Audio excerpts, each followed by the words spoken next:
네, YTN 라디오 이전의 뉴스 정면 승부 4부 화요일 순서는 화요 천막회입니다. 정치 현안이 쏟아지는 곳에 천막을 치고 얘기 나눠보는 순서죠. 화요 천막회. 천막의 깃발이 돼주실 두 분 소개합니다. 조청래 전 여의도연구원 부원장 나오셨습니다. 안녕하세요. 안녕하십니까. 네, 조기현 더불어민주당 법률위 부위원장 함께합니다. 안녕하세요. 예, 안녕하세요. 예.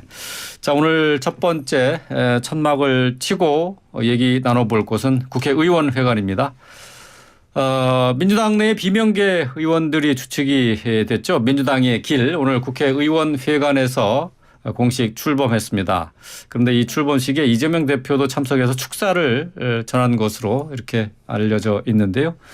4시 반부터 시작을 한다고 그 예고가 돼 있었는데 자, 뭐 지금 진행 중이겠죠. 조기현 변호사님 오늘 이재명 대표가 축사를 하는 모습 뭐 이게 지금 민주당의 길 이거 자체가 포스트 이재명을 대비하는 것 아니냐 하는 얘기가 많이 나와서 좀 의외다라는 반응이 많아요. 어떻습니까? 오늘 그 자리에서 이제 그런 부분에 대한 일부 언론 보도에 대해서 그 모임을 오랫동안 해온 김종문 의원이 좀 명확하게 정리를 해줬다고 보는데. 그래요. 예. 이게 어쨌든 정치적 결사체로의 모임이 출범하는 자리가 아니었다. 대선 이후에 반성과 혁신이라는 모임 형태로 해서 소규모 그룹으로 의원들이 모여가지고 대선 패배 후에 민주당이 어떻게 가야 될 것인가를 예. 반복적으로 논의해왔고 이미 뭐 책자라도 그 논의 결과를 1차적으로 낸 바가 있고요. 예. 그것을 이제 확대해서 민주당의 길로 명명을 해서 모임을 확대해서 이제 진행하는 것이었는데 그 내용 중 일부가 이제 면면이 이제 좀 그렇게 보일 소지가 있다 보니까 비명계 뭐 정치 결사 모임이 아니냐 이런 보도들이 있었죠. 이제 그게 아니다라는 거를 분명히 밝히시더라고요. 비명이 아니라 비전이다. 그러니까 이재명과 대척점에서 어떤 정치 세력화를 목적으로 하는 것이 아니라 그 모임 이름대로 민주당의 길을 모색하는 것이고 그것이 이제 민주당의 향후 비전이나 어떤 정책 총선까지 가는 과정에 있어서 그 모임의 성과는 이재명 지도부의 성과가 될 것이다. 이런 입장을 분명히 밝히셨거든요. 이에 대해서 이재명 대표도 이런 다양한 모임이 당내에 있어야 된다는 입장으로 화답을 하시고 축하를 해주는 자리였기 때문에 일부 언론 보도와 같이 이것이 어떤 특별한 정치적 목적의 결사 모임의 성격을 갖는 것은 아닌 것으로 봅니다. 이재명 대표가 지금 4시 반에 시작한 민주당의 길 이 모임에서 어떤 얘기를 했는가 하는 부분이 지금 뭐 속보로 올라와 있는데 잠시 소개를 해드리면은 자유로운 의견을 수렴해야 한다라고 얘기를 했고 와보니까 비명 모임이 아니더라 뭐 이렇게 얘기를 했는데요. 글쎄요. 근데 지금 어쨌든 뭐 정치권에 있는 인사들은 이 민주당의 길 첫 번째 토론 주제가 민심으로 보는 민주당의 길이라는 것 때문에 혹시 이재명 대표가 이제 사법 리스크로 좀 더 어려운 상황이 되면은 그때의 민주당을 대비하는 것 아니냐 하는 얘기는 끈질기게 좀 나오는 것 같아요. 어떻게 생각하세요? 뭐 저도 그렇게 봅니다. 지금 이제 조 변호사님께서 말씀하신 부분은 뭐 민주당 입장이고 납득이 가는데요. 바깥에서 보기에는 조금 다르게 보여요. 뭐냐면 우선 정치 행사인데 이게 다른 정치 행사하고 좀 다른 면모가 있습니다. 출범식 자체를 비공개로 했고요. 참여하는 의원들의 명단도 비공개로 했습니다. 그게 뭐냐면 출범식에서 나올 메시지나 내용도 공개됐을 때 부담스럽고 참여하는 의원들도 공개됐을 때는 부담스럽다는 걸 반증하는 거 아니겠습니까? 그리고 이게 아까 말씀하신 것처럼 반성과 혁신이라는 조직이 확대됐다고 확대 개편한 거라고 말씀하셨는데 반성과 혁신이라는 조직이 만들어진 게 지난번 민주당 전당대회 바로 직후입니다. 이재명 대표가 승리하고 이낙연 전 대표가 패배하고 난 이후에 만들어졌거든요. 그러니까 시점도 그렇고 성격도 그렇고 출발부터가 이재명 대표 친화적인 조직은 아니었습니다. 이게 이제 확대 개편됐다는 건데 몸집이 불어나고 있는 거죠. 그런데 이제 이재명 대표와 관련된 사법 처리 기류가 지금 강하게 흐르고 있는 시점에 지금 뭐 그 모임을 하는 분들도 부담스럽지 않겠습니까? 뭐 그건 인지상정이고요. 그런데 제가 보는 관점에서는 하필이면 딴 시점도 아니고 이 시점에 민주당의 길이라는 그 모임을 결성해서 출범식을 하는 게 무슨 뜻이겠는가. 그러니까 아까 우리 앵커님께서 말씀하셨지만 결국 민주당이 지금 직면하고 있는 여러 가지 위기 징후에 대한 대안 모색의 네. 그 필요성을 민주당 내에 있는 의원님들도 좀 다소 공감하고 있는 거 아닌가 예, 이렇게 예, 보여집니다. 예. 제가 보기에는. 예.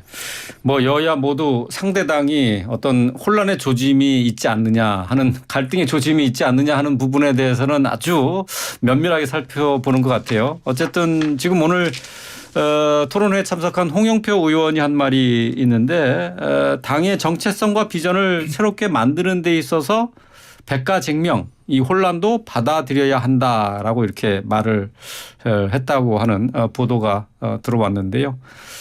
자, 어떻습니까? 지금 민주당의 길 앞으로 새로운 비전을 만들 자리가 될지 개파 모임으로 역시 새로운 또 당내에 새로운 혼란의 불씨가 되는 건 아닌지 하는 우려들도 있는데 두 분 어떻게 전망하시는지 뭐 두 분 약간 이제 분석이 좀 다른데 간단하게 한마디씩 좀 듣고 다음 주제로 넘어가도록 하겠습니다.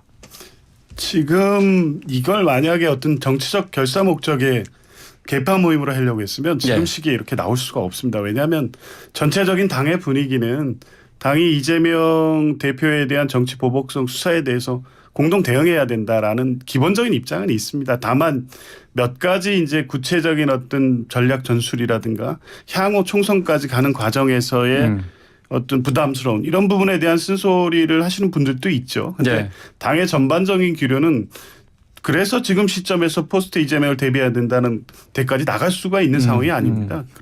그런 측면에서 보면 뭐 오늘 공개된 모임에서 표방한 것처럼 비전과 대안을 준비하는 형태의 네. 토론을 중심으로 한 모임이 될 거고요. 김종민 의원도 말씀을 그렇게 얘기했고 조금 전에 말씀하신 홍영표 의원도 백가쟁명식 토론이라는 것이 늘 총선을 앞두고는 지금 뭐 어쨌든 이게 이재명 대표의 문제뿐만 아니라 당 전체가 과연 적절히 국민의 요구를 잘 반영해서 야당으로서 역할을 하고 있느냐에 대한 비판이 또 한 점에 있다는 부분도 당내에서 분명한 인식이 있거든요. 이제 네. 그런 걸 종합해서 총선까지 과정에서 민주당의 비전이나 이런 걸 세우자는 것이고요. 뭐 이재명 대표도 홍영표 의원의 말씀 취지와 똑같은 얘기를 오늘 하셨습니다. 예. 그런 측면에서 보면 이것이 당내 갈등을 유발하는 어떤 정치 조직으로 뭐 활동한다. 아직 그렇게 보기는 어렵다고 예. 봅니다. 예. 자, 새로운 정당- 90점을 찾을 수도 있다. 정당 내에 백가쟁명 백가제방이라는 건 아주 자연스럽지 않습니까? 예. 그런데 이제 지금까지 숨을 죽이고 있던 민주당의 분위기가 최근에 좀 들고 일어나는 듯한 조짐은 있어요. 지난 1월 18일 날 친문 정권 출신의 인사들이 사의제라는 예. 정책 포럼을 만들었고요. 예. 그때 그 정책 포럼 발대식 그 출범하는 날에 그 친문계 싱크탱크로 불리는 뭐 민주주의 사천공도 같이 했습니다. 했고 예. 또 그로부터 지금 약 한 10일 보름도 안 지났는데 다시 민주당의 길이라는 비명계 뭐 비명계 플러스 친문계라고 보여집니다. 모임이 출범하는 걸 보면서 이제 민주당 내 상황이 좀 분화되고 있는 것 아닌가. 예. 예. 한 가지 길로 갈 수 없는 상황에 직면한 거 아닌가 이렇게 예. 보여집니다. 예. 자, 계속해서 이번에는 이제 수원지검으로 넘어가 보도록 하겠습니다. 김성태 전 쌍방울 그룹 회장이 지금 조사를 받고 있는데 이재명 대표의 방북을 위해서 북한에 300만 달러를 건네줬다라는 진술을 했다고 합니다. 자, 여기에 대해서 이재명 대표는 이거 검찰의 신작 소설이다라고 일축을 했는데요. 자, 조 부원장님 어떻게 들으셨어요? 그 뭐 이재명 대표 입장에서는 그렇게 말씀하시겠지만 객관적으로 볼 때는 도저히 그렇게 볼 수가 없는 여러 가지 정황들이 있어 보입니다. 우선 김성태 전 회장의 대북한 활동이라는 게 네. 이재명 지사와 당시 경기도가 주도적으로 추진하던 대북 사업의 일환으로 전개가 됐어요. 그리고 북한에 건너간 800만 달러가 500만 달러는 스마트팜 사업 비용이고 300만 달러는 이재명 대표 방북 관련 자금이라고 하는데 네. 이 두 개가 다 800만 달러가 다 사실은 스마트팜도 경기도가 주도해서 한 사업입니다. 네. 그래서 결국 경기도의 협력과 지원 아래 김성태 쌍방울 전 회장이 여러 가지 행위를 하고 행동을 하고 중국 가고 무슨 필리핀 가고 했다고 봐야 되고요.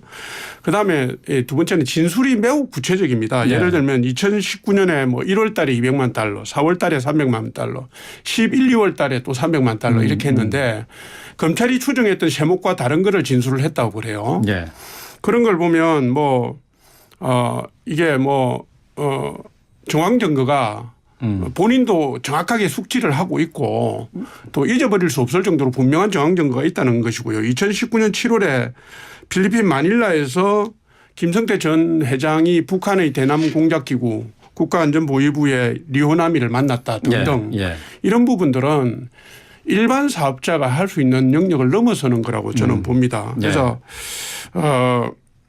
제가 볼 때는 검찰이 그동안에 수사를 하면서 쌍방울의 자금 추적을 거의 완벽하게 해낸 것 같다는 느낌이 들고요. 예. 그다음에 2018년부터 해서 작년 5월에 김성태 전 회장이 싱가포르로 해외 도피를 하기 전까지 예. 김성태 전 회장의 행적이라든가 방문지 일정 등을 꼼꼼하게 다 체크했다는 느낌을 지울 수가 없거든요. 결국은 이 혐의는 빠져나가기 힘들 거다. 그리고 이재명 대표와 연관성도 곧 드러날 거다. 저는 이렇게 추정합니다. 예. 제가 궁금한 게 있어요. 그 김성태 전 회장이나 이재명 대표나 서로 모른다고 했는데 말이죠. 경기도가 추진하고 있는 북한의 스마트팜 건설을 위해서 500만 달러 또 그리고 이재명 당시 경기지사가 방북하는데 쓸 돈으로 또 300만 달러 이렇게 줬다고 하는데 이게 성립할 수 있는 건지 어떻습니까, 조 변호사님? 현재까지 나와 있는 건 지금 검찰 수사 과정에서 이렇게 진술했다는 내용뿐이잖아요. 물론 그렇죠. 예. 근데 객관적으로 당시의 상황을 보면 이게 상식적으로 사실에 부합할 수 있느냐 저는 그렇게 보기 어렵다고 보는 게요.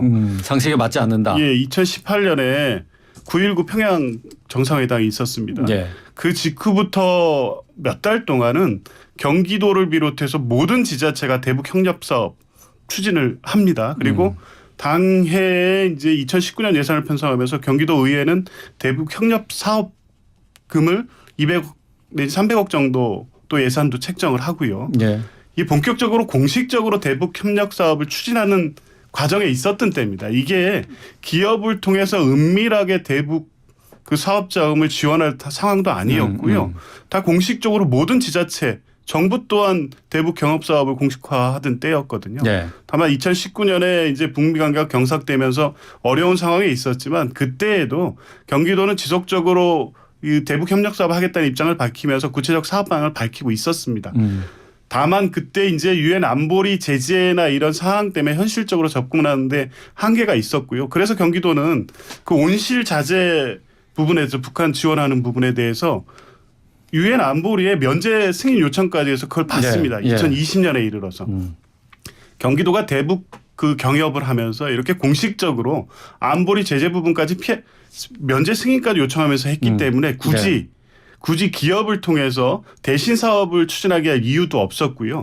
그리고 2018년 10월경에 이화영 평화부지사가 북을 방문했습니다. 그리고 그 직후에 또 방문합니다. 그때 북측에서 이재명 대표에게 공식적인 방북 요청을 한 바도 있습니다. 그래서 굳이 돈을 받고 방북을 요청하거나 준비를 시킬 만한 상황도 아니었습니다. 물론 그 방북이 원한다고 되지도 않는 게 2019년 상황이 됐기 때문에 그때 300만 불을 줘서 방북을 실현하고 그거를 주지 않는다고 해서 북한이 그 부분을 수용하지 않고 이런 상황이 아니었습니다. 대북 경협에서 북한은 서울시를 비롯해서 어떤 지자체도 적극적으로 협력 관계를 구축하려는 단계에 있었기 때문에요. 이런 돈 거래가 상식적으로 있을 수 있는 상황이 아니었다는 부분 말씀드리고 싶고요. 예. 그리고 이게 이제 과거에 이제 이런 방식으로 북한과 어떤 이 중국이나 이런 걸 통해서 은밀한 돈 거래를 통해서 했던 것을 끄집어내는 듯한 인상인데 지금